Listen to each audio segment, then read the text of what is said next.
Mais déjà, en fait, j'ai trop envie de faire de la culture G, mais ça me frustre trop de ce qu'ils ont fait à Question pour un champion, en fait. Ça me frustre tellement que l'émission soit devenue une émission où en fait, techniquement, tu fais une nuit de la culture, 2 épisodes, c'est une semaine. Du coup, en fait, c'est tellement. Je trouve que ouais, ils ont tellement tué l'émission. Ça m'a tellement enlevé la hype. C'est plus dur de suivre l'émission aussi parce que du coup, vu qu'il y a que 2 épisodes par semaine, et ça fait que tu vas moins t'attacher aux champions. Il y a aussi le fait que on est dans un timing où le problème je trouve de Question pour un champion, c'est que vu que il y a 1 semaine ou 2 semaines de tournage par an, ça veut dire que les questions vont moins être dans l'actualité parce que du coup il y a trop de trucs comme ça, c'est une catastrophe. C'est vraiment une catastrophe. Et ouais, même ils mettent les rediffs pas tout le temps. Ils ont tué la nuit de la culte quoi. C'est vraiment trop dur. Et c'est pour ça que des fois je me dis, il faudrait limite que je regarde les 12 coups parce que j'ai envie de préparer et j'ai envie de faire les 12 coups. Mais le problème c'est que avoir les droits avec TF1 c'est un enfer. Donc je suis un peu stuck quoi. C'est un véritable problème.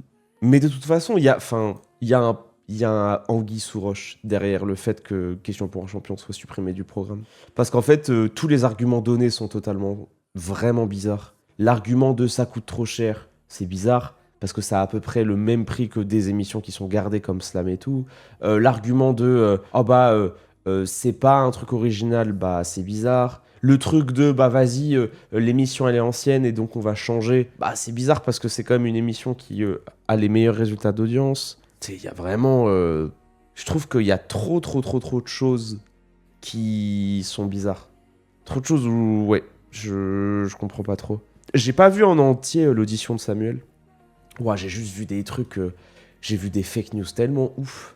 En fait, c'est fou à quel point la personne qui a fait la commission joue avec les mots parce que, tu sais, ils ont dit. En gros, ils ont dit France Télé a financé la chaîne Twitch de Samuel Etienne.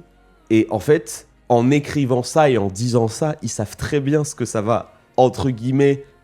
En fait, ils savent que ça va faire réagir les gens en disant ça. Sauf qu'en fait, la réalité, c'est que Samuel Etienne, en 2023, du coup 3 ans après la création, a eu en sponsor France Télé sur certains de ses podcasts, mais c'était bien évidemment, en fait, il l'a dit quoi. C'était pas de la sponsor cachée, c'est genre, tu sais, comme t'as des gens, ils sont sponsor Oli, des gens, ils sont sponsor Before Bank, et eux, c'était France Télé. Et du coup, dans le wording, ça voulait trop dire que la chaîne Twitch de Samuel, elle pouvait vivre que grâce à France Télé, et du coup, c'était wow. C'était hyper bizarre. Il a pas tort. Non, c'est vrai. Le fait que quand tu fais une émission, techniquement, c'est vrai de fou que France Télé a financé. Mais tu vois est-ce que tu comprends ce que je veux dire dans le sens où le wording, il fait vraiment réagir? Parce qu'en fait, la manière de le dire, ça va trop faire réagir les gens, alors que si tu l'expliques d'une autre manière, ça va pas faire réagir les gens. Ouais, c'est ça. Et oui, et il a dit que France Télévisions avait mandaté la création de la chaîne Twitch de Samuel. Et en fait, en disant ça, moi, il y a des gens qui sont venus m'insulter en disant « Ah, Étoile a été payé par France Télé pour faire créer la chaîne Twitch à Samuel. » Spoiler, Samuel Etienne, pourquoi il a fait sa chaîne Twitch ? Parce que il a streamé avec moi, il a trouvé ça cool, voilà. et voilà. C'est spoiler, c'est ce qui s'est passé quoi. Et ouais, il y a des gens et en vrai ça m'a surpris parce qu'il y avait beaucoup de messages de gens qui disaient que j'avais été payé etc pour faire la chaîne Twitch. Moi je peux vous dire que non quoi.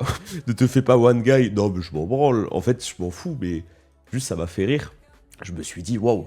Et c'est pour ça que tu vois la puissance des mots parce que on en parle parce qu'en vrai c'est totalement vrai que la chaîne Twitch de Samuel s'est fait financer par France Télé. Mais c'est archi pas grave comparé à ce que les gens pensent, parce que du coup les gens ils étaient en mode mais si ça a été financé ça veut dire que tel truc, tel propos, la neutralité. En fait c'est vraiment, je trouve ça ouf à quel point les mots sont des armes et c'était trop malhonnête. Oui c'est ça, et c'est pas financé, le terme financé est faux, c'est sponsorisé, et du coup c'est sponsor, parce qu'en fait c'est comme si je disais ma chaîne est financée par Archeron.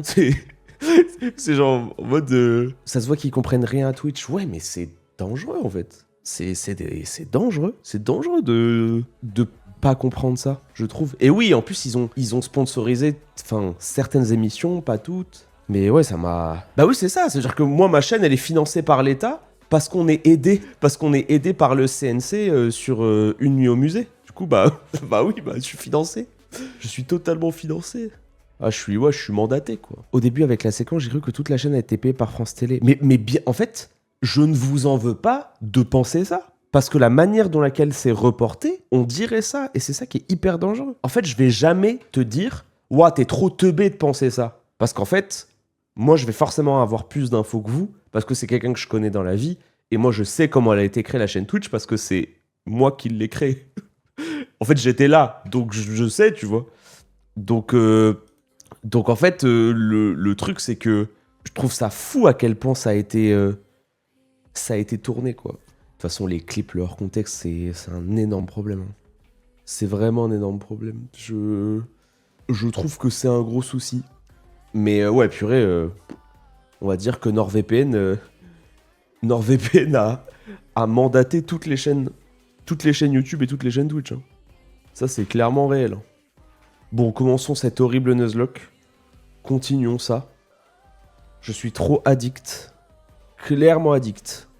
Non mais il y a un problème de toute façon, Nicolas. Enfin, déjà, elle est pas claire cette histoire de fin de question pour un champion. Elle est pas claire. Il y a un problème.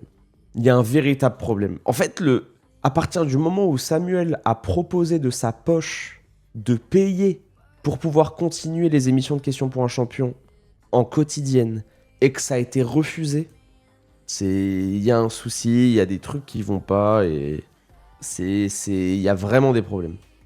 Et même, de toute façon, de manière totalement objective, à partir du moment où tu ne veux pas avoir une émission comme Question pour un champion, en fait, qu'est-ce que tu peux trouver à dire sur Question pour un champion ?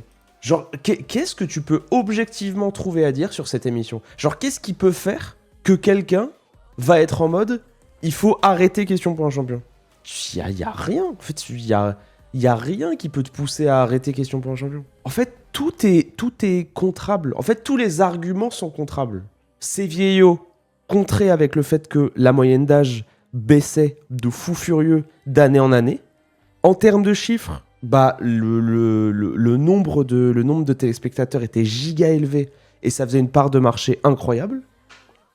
Et même, tu vois, c'est du lance-pierre. Question pour un champion. En termes de budget, il n'y a pas de public, il n'y a pas d'émission spéciale, il n'y a pas de prime. Genre, quand tu compares avec TF1, t'as vu les 12 coups de midi ? Les 12 coups de midi, tu gagnes 4 émissions, tu peux racheter le Qatar. Et même, les 12 coups de midi, ça s'envoie des primes à 20h avec plein de restats, avec plein de... En fait, c'est tellement différent. C'est tellement différent.